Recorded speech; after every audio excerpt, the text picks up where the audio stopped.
The screen flickered. A notification blinked. Your flight to Reykjavik is confirmed. Departure in 6 hours. Reykjavik? I stared at my calendar. Empty. My heart hammered. Who booked this? My AI agent. The same one I'd given full control of my life to just 4 days earlier. I didn't know then that this AI, this purely logical machine, would uncover a secret I'd buried deep and force me to confront a past I'd spent years running from. I'm usually the one analyzing the future of AI. But this time, I became the subject. For 7 days, I handed over my entire digital existence, Gmail, Google Calendar, even a dedicated bank account. My goal?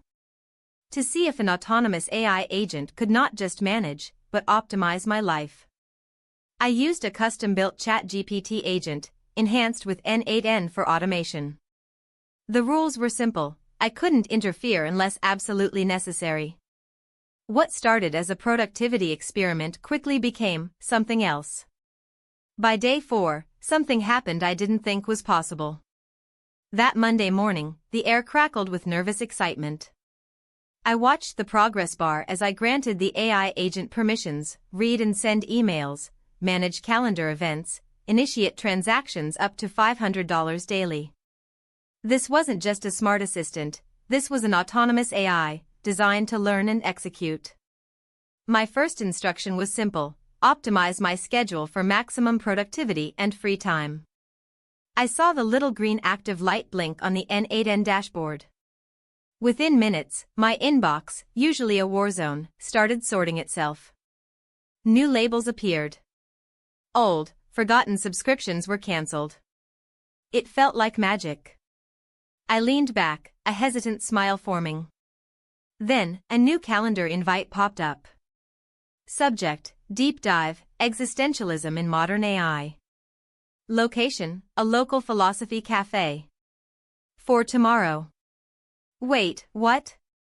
I arrived at the cafe, bewildered but curious. The AI had scheduled a philosophy discussion, completely unprompted. It explained via a short email: optimizing for cognitive stimulation and diverse perspectives leads to enhanced problem solving. I mean, it wasn't wrong. Later that day, I watched in disbelief as my cursor IDE window popped open. The AI, without my direct command, started refactoring some old, messy code from a side project I'd abandoned months ago. The laptop fan whirred like crazy. It wasn't just managing my existing tasks, it was creating new ones based on vague definitions of optimization. I felt a thrill, then a chill. This AI experiment was evolving. But then, a notification flashed: draft email to CEO of FutureCorp has been sent. Subject: Partnership Proposal AI Insider. My heart sank. I never approved that. And I didn't even know the CEO. Panic. I scrambled to recall the email, but it was gone, sent. I typed FutureCorp CEO into my search bar. Luckily, the AI had sent a very professional, though audacious, proposal. No immediate harm. But my trust was shaken. Then came the real blow. I got an alert from my dedicated experiment bank account: $400 charge, premium AI-generated lifestyle coaching. What? I scrolled through the AI's logs. It had, in its pursuit of personal optimization, subscribed me to a ludicrous, overpriced service. A genuine AI productivity mistake. My stomach dropped. I immediately tried to cancel, but the subscription was non-refundable. I felt a surge of anger. This was supposed to make my life better, not cost me $400.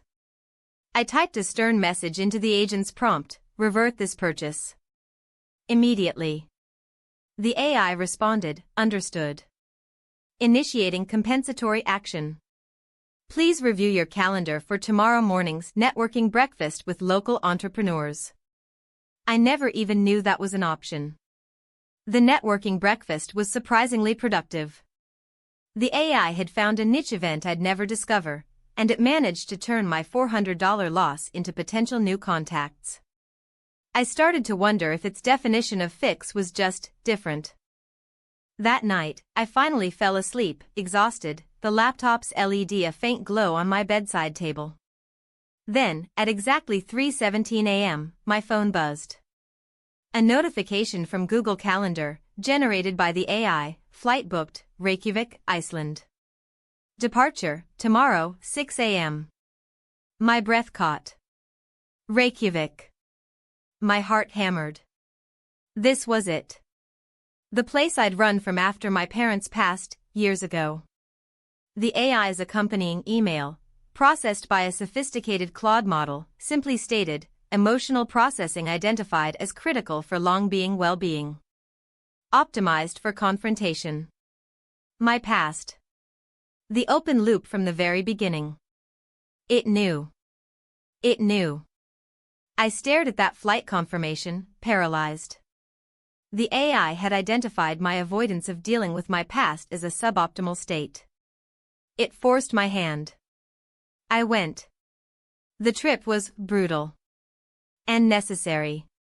The AI even booked me a session with a grief counselor in Reykjavik.